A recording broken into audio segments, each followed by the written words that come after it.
ಇವತ್ತು ಉದಾಹರಣೆಗೆ ಇವತ್ತು ನೀವು ತೋರಿಸ್ತಾ ಇದ್ರಿ 1119 ಕೋಟಿ ವೆಚ್ಚದಲ್ಲಿ ಬೇಕರಿ ಸರ್ಕಲ್ ಇಂದ ಈಗ ಹೆಬ್ಬಾಳದವರಿಗೆ ಫ್ಲೈಓವರ್ನ ಏನು ಕನಸಂತೆ ಅಲ್ವೇ ಸುರಂಗ ಮಾರ್ಗ.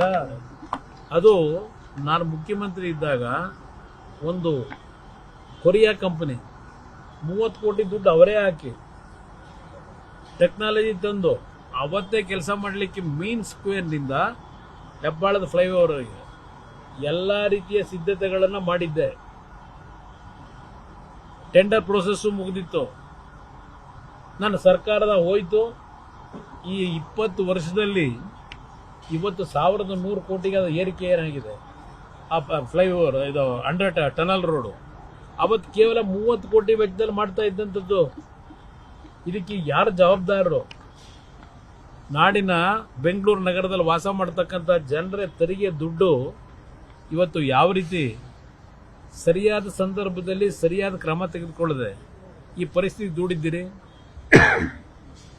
ಇವತ್ತು ಆ ಟನಲ್ ರೋಡು ಅಲ್ಲಿ ಏನೇನಿದೆ ಹೇಳ್ತೀನಿ ಆಮೇಲೆ.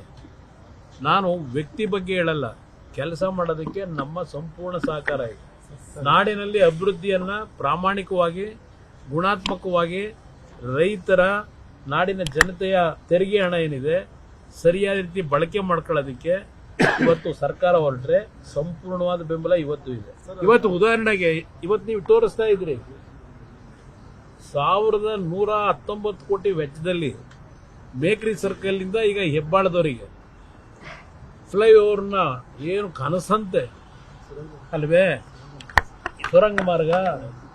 ಅದು ನಾನು ಮುಖ್ಯಮಂತ್ರಿ ಇದ್ದಾಗ ಒಂದು ಕೊರಿಯಾ ಕಂಪನಿ 30 ಕೋಟಿ ದುಡ್ಡು ಅವರೇ ಹಾಕಿ ಟೆಕ್ನಾಲಜಿ ತಂದು ಅವತ್ತೇ ಕೆಲಸ ಮಾಡಲಿಕ್ಕೆ ಮೀನ್ ಸ್ಕ್ವೇರ್ನಿಂದ ಹೆಬ್ಬಾಳದ ಫ್ಲೈಓವರ್ಗೆ ಎಲ್ಲ ರೀತಿಯ ಸಿದ್ಧತೆಗಳನ್ನು ಮಾಡಿದ್ದೆ.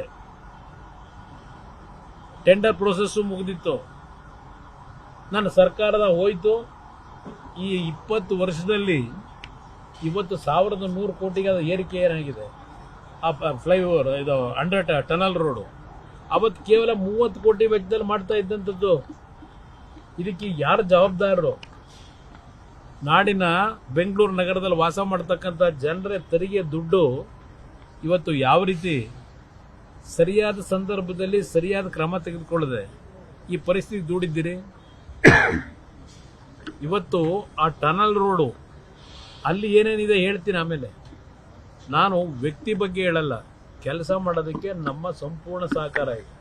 ನಾಡಿನಲ್ಲಿ ಅಭಿವೃದ್ಧಿಯನ್ನ ಪ್ರಾಮಾಣಿಕವಾಗಿ ಗುಣಾತ್ಮಕವಾಗಿ ರೈತರ ನಾಡಿನ ಜನತೆಯ ತೆರಿಗೆ ಹಣ ಏನಿದೆ ಸರಿಯಾದ ರೀತಿ ಬಳಕೆ ಮಾಡ್ಕೊಳ್ಳೋದಕ್ಕೆ ಇವತ್ತು ಸರ್ಕಾರ ಹೊರಟ್ರೆ ಸಂಪೂರ್ಣವಾದ ಬೆಂಬಲ ಇವತ್ತು ಇದೆ.